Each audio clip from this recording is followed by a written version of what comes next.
Have you ever woken up one morning and thought, how did I get here? Not in a bad way necessarily, but more like, wow, 50, when did that happen? That was me staring at my coffee cup like it might have the answers. And let me tell you something I wish I had realized sooner. Turning 50 isn't the beginning of the end. It's the start of a whole new chapter. One with more clarity, less noise, and way more wisdom. Now, I won't pretend I have it all figured out. I've made my share of mistakes, taken some wrong turns, and learned some tough lessons. But that's exactly why I wanted to make this video. Because maybe, just maybe, if you're on this journey too, what I've learned can help make yours a little easier, a little clearer, and a lot more joyful. We're going to talk about 10 life-changing lessons I've learned since crossing that invisible line into my 50s. And I'm not talking about cliches like age is just a number, or you're only as old as you feel. No, I mean the real stuff. Things that shifted how I think, how I love, how I treat my body, and how I see time. But first, a quick heads up. Before we begin, I want to make one thing clear. This video is for informational purposes only, and is based on publicly available research. Everyone's health is different, so always consult your doctor or a qualified healthcare provider before making any changes to your lifestyle, diet, or exercise routine. Scientific knowledge is always evolving, and what works for one person may not work for another. Alright, now let's dive into the first lesson. Lesson 1. Your energy is your currency. Spend it wisely. When I was younger, I thought time was my most limited resource. Turns out, it's energy. You can have an open calendar and still not have the fuel to do what matters. After 50, your energy becomes a much more sensitive resource. You start noticing that late nights hit harder, poor sleep costs more, and a stressful day sticks around longer. According to a 2020 study published in Nature Communications, our body's mitochondria, basically the energy factories in our cells, decline in efficiency with age, affecting everything from stamina to mood. But here's the good news. How we eat, move, and rest can actually protect and even regenerate some of that energy potential. I remember talking to a friend, Maria. She's 52 and a school teacher. She used to come home completely wiped out and frustrated that she couldn't enjoy her evenings anymore. Once she started doing simple 10-minute walks after work and cut down on ultra-processed snacks, her energy started to come back. Not all at once, but enough that she stopped feeling like she was running on fumes. So if something is draining your energy consistently, be it a toxic relationship, a junk-heavy diet, or a job that grinds your spirit, it's worth reevaluating. After all, what you give your energy to, you give your life to. Lesson 2. Friendships aren't a luxury, they're medicine. When I was younger, friendships felt easy. You made friends through school, work, your kids' activities. But after 50, something changes. People move away, or you grow apart, and suddenly you realize it's been weeks, or even months, since you really talked to someone who gets you.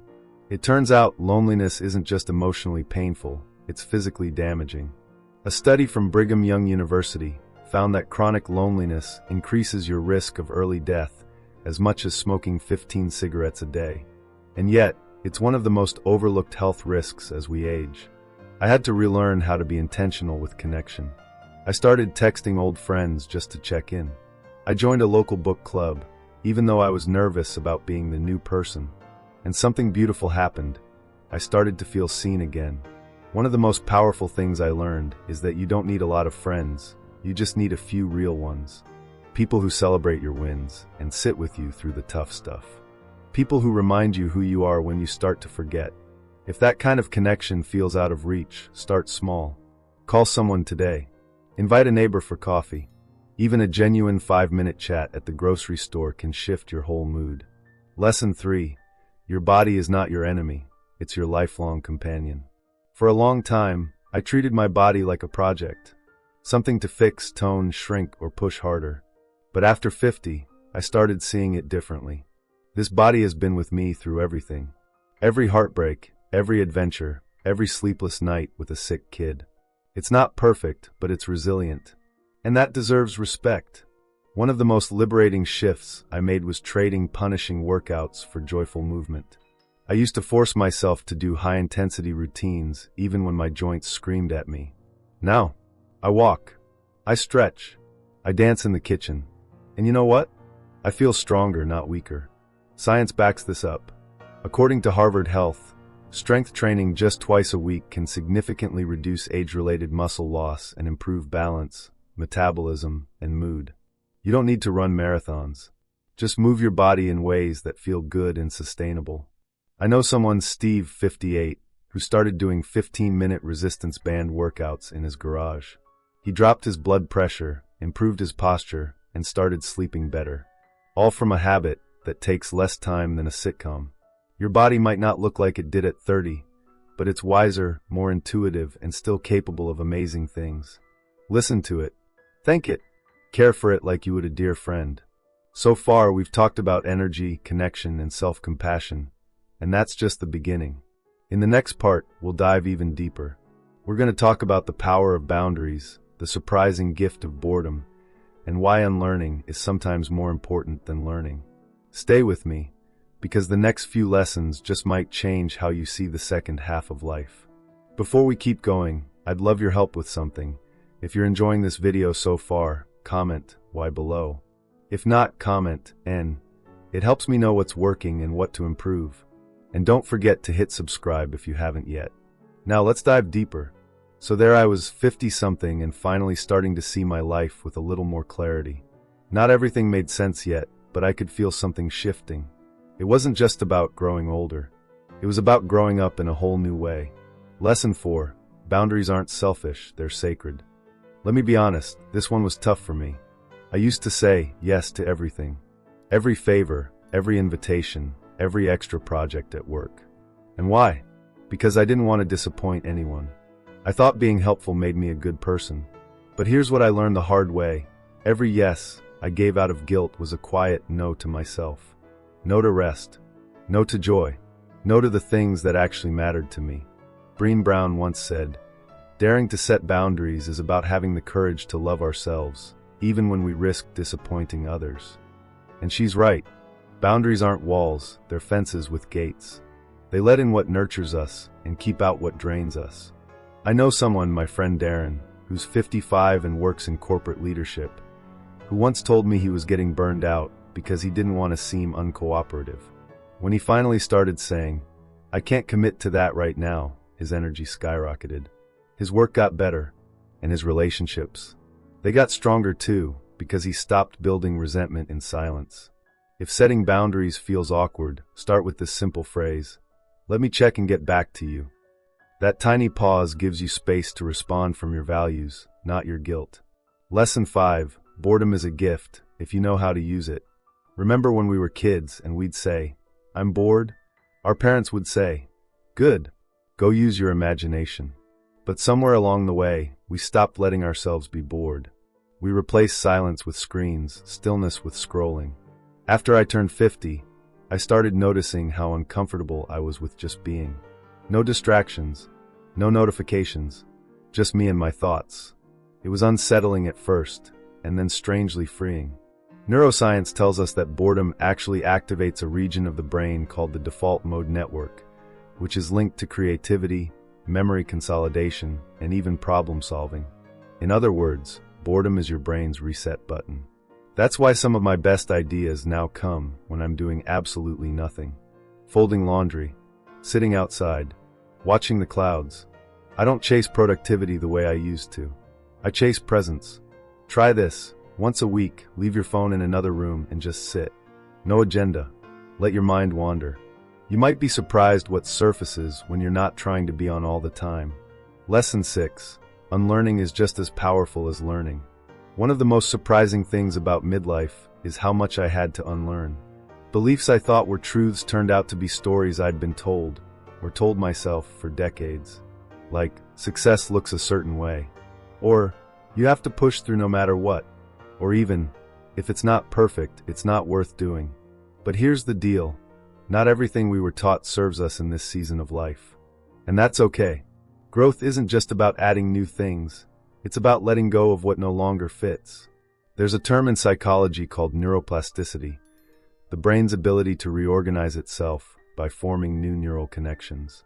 For years, scientists believed that our brains became fixed in adulthood. But modern research shows we can keep rewiring our brains well into our 70s, 80s, and beyond. That means we can unlearn fear. We can unlearn comparison. We can unlearn shame. And we can replace them with curiosity, compassion, and courage. I worked with a client once. Her name was Evelyn, 61 years old, who believed she was too old to change careers. She'd always been in finance, but felt called to study nutrition. We worked together to challenge that belief, piece by piece. 2 years later, she's running a local wellness clinic and says she's never felt more alive. Sometimes the biggest breakthroughs don't come from learning something new. They come from questioning something old. Lesson 7. Rest is not a reward. It's a responsibility. This might be the most radical lesson of all. I no longer see rest as something I have to earn. Growing up, I was taught that rest came after hard work. That if you weren't exhausted, you hadn't done enough. But you know what that mindset gave me? Burnout, anxiety, a body that never truly relaxed. After 50, rest became non-negotiable. Not just sleep, but rest. Deep, intentional pauses in the day. 5 minutes of breath work. An afternoon nap. Turning down the volume of life so I could actually hear my own needs again. The science backs it up. According to the National Institutes of Health, chronic sleep deprivation increases the risk of heart disease, diabetes, depression, and cognitive decline, especially as we age. And it's not just about quantity, the quality of rest matters too. So now, I schedule rest into my calendar like any other appointment. And I don't apologize for it. Because when I rest well, I show up better. For my work, for my family, and for myself. You know what's funny? None of these lessons came from reading a book or watching a TED Talk. They came from living, from stumbling, from waking up one day and realizing that the rules I'd lived by needed to change. And the journey's not over. In the next part, we're going to talk about some of the deeper mindset shifts that help me move through fear, embrace emotional resilience, and age with something even more powerful than grace, purpose. Stick with me. The next chapter may just be the most important one yet. I've said it before and I'll say it again. There's something about turning 50 that flips a switch. Suddenly, the stuff that used to matter just doesn't anymore. And the things you ignored for years, your peace, your boundaries, your truth, start demanding your attention. But that doesn't mean it's easy. In fact, some of the biggest shifts came when I was forced to face discomfort head-on. Let's keep going, because these next few lessons, they're about the inner work. The kind that doesn't always show on the outside but changes everything on the inside. Lesson 8. Fear doesn't disappear. You just learn to walk through it anyway. I used to think that by the time I hit 50, I'd be fearless. Like finally, all those doubts and insecurities would be gone. Turns out, fear doesn't leave. You just stop letting it drive the car. One of the best pieces of advice I ever got was, feel the fear but do it anyway. And I've tested that more times than I can count. Starting a new job at 53, saying no to people I used to bend over backward for, speaking my truth even when my voice shook. Psychologists call it exposure therapy, the idea that facing your fears in small, manageable steps actually reduces their hold on you. You train your brain to see that the worst-case scenario almost never happens, and even if it does, you're stronger than you think. My cousin Mia, she's 56 now, always wanted to sing in front of an audience. But stage fright stopped her for decades. A couple of years ago, she signed up for an open mic night at a tiny coffee shop. Her hands were trembling, her voice cracked on the first verse, but when she finished, the entire place stood up and clapped. She cried. I cried. And now she sings every month. Fear isn't the enemy. Avoiding fear is. Because every time you do something scared, your world gets a little bigger. Lesson 9. You have to grieve who you used to be to fully become who you are. This one snuck up on me. No one really talks about the subtle grief that can come in midlife. The grieving of roles you no longer play. Maybe your kids don't need you in the same way. Maybe your career is winding down. Maybe your body feels unfamiliar. It's like a quiet ache for someone you used to be. At first, I felt guilty for feeling this way. I mean, I had a good life. What was there to grieve? But then I realized it's not about regret. It's about release. About honoring your past self without clinging to them. There's actually a term in psychology called identity shift.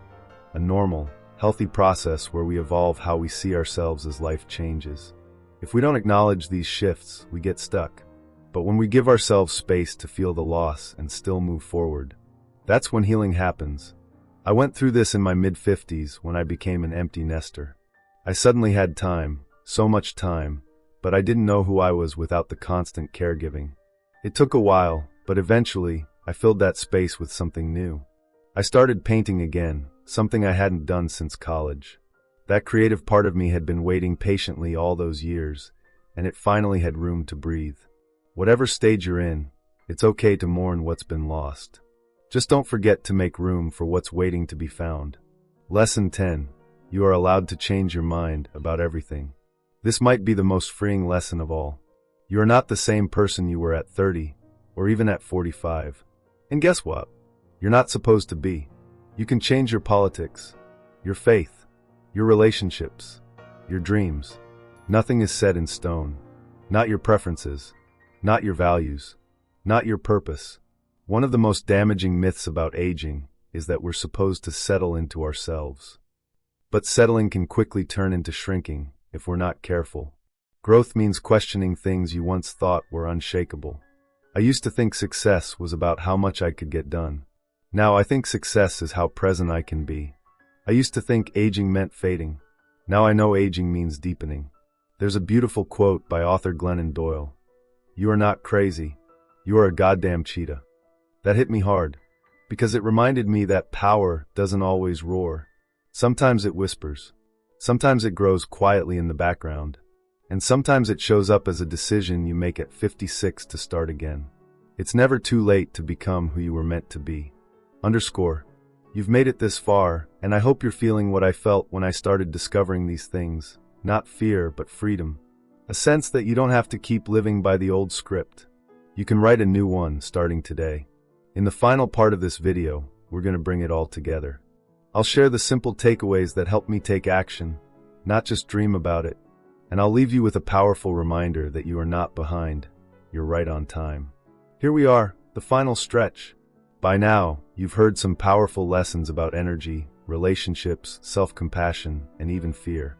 But if there's one thing I want you to take away from this video, it's that turning 50 doesn't mark the end of the road. It's just the beginning of a new season. A season where you can rewrite the story, take bold steps, and show up for yourself in ways you might never have imagined. So let's take a quick recap of the most important lessons and get to the actionable steps that can help you start living the life you deserve today. 1. Your energy is your currency. Spend it wisely. By now, you've probably noticed that energy is more precious than time. It's the fuel that powers every decision, every relationship, every goal you chase.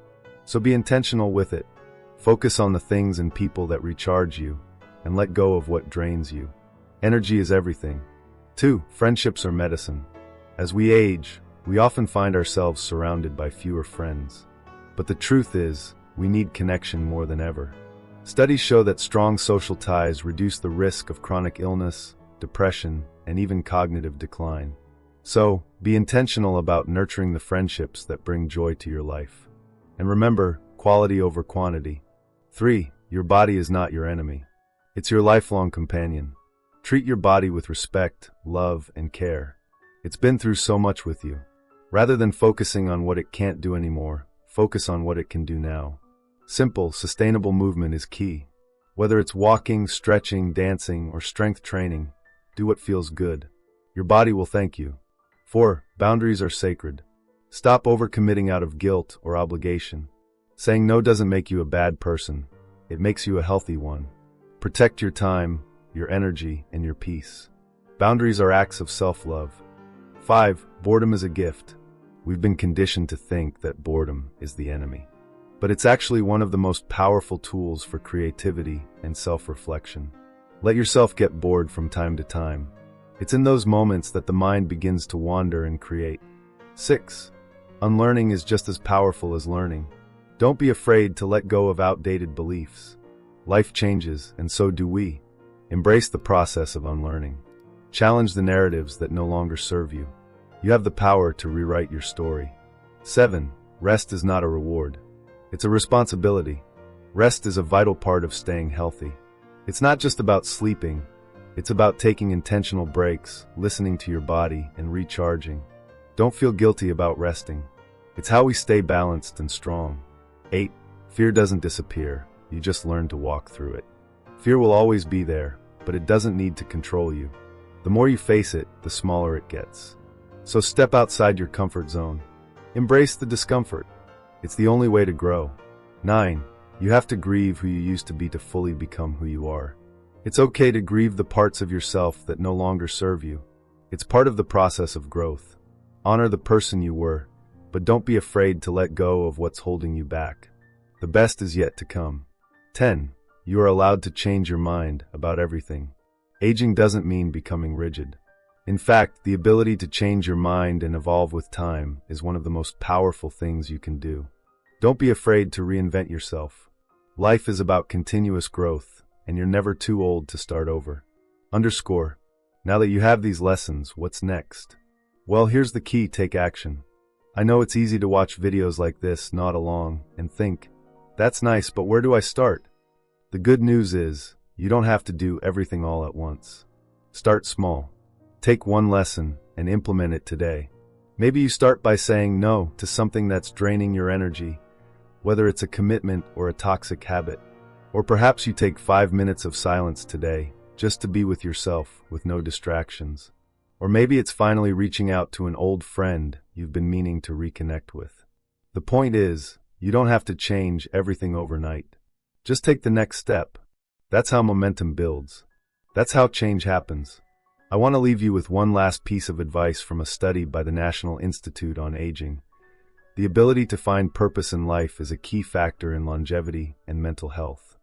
Whether you're 50 or 80, it's never too late to find new meaning, to set new goals, and to live with intention.